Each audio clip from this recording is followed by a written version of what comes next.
Hello, Bobby Torres of Frightbox Recording here. So the question is, do you ever struggle with low end? You know what I'm talking about. Low end that's either too muddy or too thin, never sounding crisp, never sounding clean. If this is you, you're gonna wanna learn the 3 simple techniques that I'm gonna share in this video that actually work. Let's dive into it.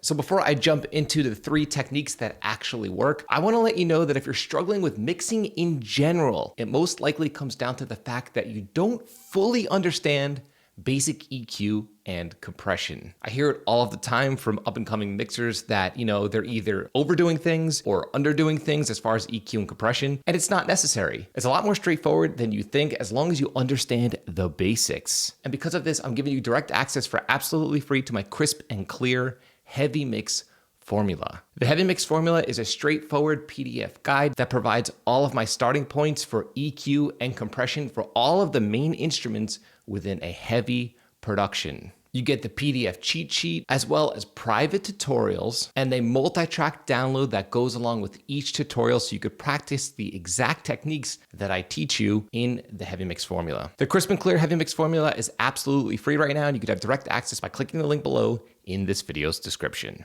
So right now I have a basic mix pulled up in Reaper. I'm gonna play it back and then I'm gonna describe to you the 3 techniques that I'm utilizing to achieve a crisp and clean low end in this mix. And it's the exact same techniques that I use in pretty much all of my mixes. Now, as the song plays back, I'm gonna randomly click on some of my EQ plugins. I want you to see if you can spot a pattern across all of my EQ settings. When the song is complete, we will talk about those EQ settings. Let's check it out.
Okay, did you spot the pattern or the trend? That is right. That is technique number 1 for achieving a crisp and clean low end. It is to high pass all of your instruments within your mix. I'm constantly amazed at how many people still don't realize this. A lot of times people are struggling with clarity in their mixes and they'll send me their mixes and ask what's going on. And I'll ask them, well, did you high pass your vocals? Did you high pass your guitars? Did you high pass your bass guitar? And they'll say, well, no, or they'll underdo their high pass filtering. And if you notice, every single track that I pulled up while the song was playing back had a high pass filter engaged. Now, it depends on the exact mix and the genre of music and also what instrumentation is going on within your mix, where your high pass filter will be set. If you'd like to dive deep and learn my exact settings that I use on my individual instruments within my own metal mixes, again, that's all in the Heavy Mix formula. Download it and consume my content and you'll have a clear picture on how I EQ all of the main big picture instruments, again, within my heavy productions, because it makes a massive difference, especially when it comes to low end. Make sure you're not skimping out on your high pass filters. That's tip number 1. So I'm gonna continue playback on this song once more, and I'm gonna pull up a specific plugin, and I wanna see if you can guess exactly what's going on within that plugin that has to do with low end. And then I will reveal to you what's going on and why it highly impacts the low end of this mix. Let's check it out.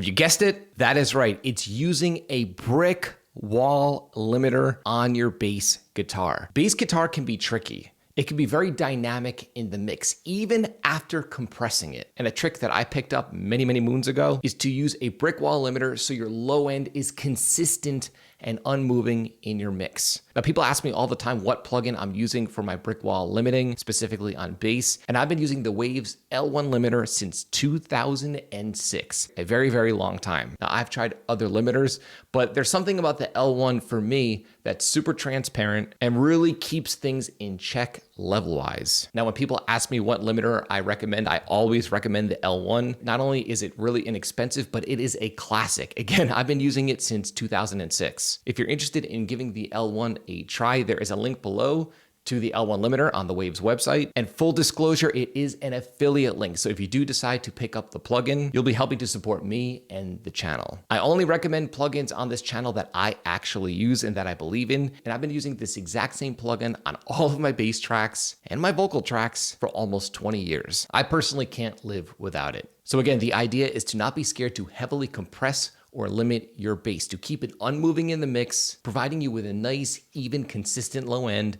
that doesn't sound lumpy. Again, I'll get mixes all the time that people send me and I could hear that the bass is really out of control and all over the place. And all they need to do, especially if the performance is good, is to use a brick wall limiter. It works wonders, believe me. Okay, so now for tip number 3, I'm gonna play the audio back once more, and I'm gonna pull up my kick drum EQ as well as my bass guitar EQ. And I want you to pay close attention to what's going on within those two EQs. And then after the audio is finished, I will reveal to you what's going on within those EQs that's really, really solidifying the low end in my mix. Let's check it out.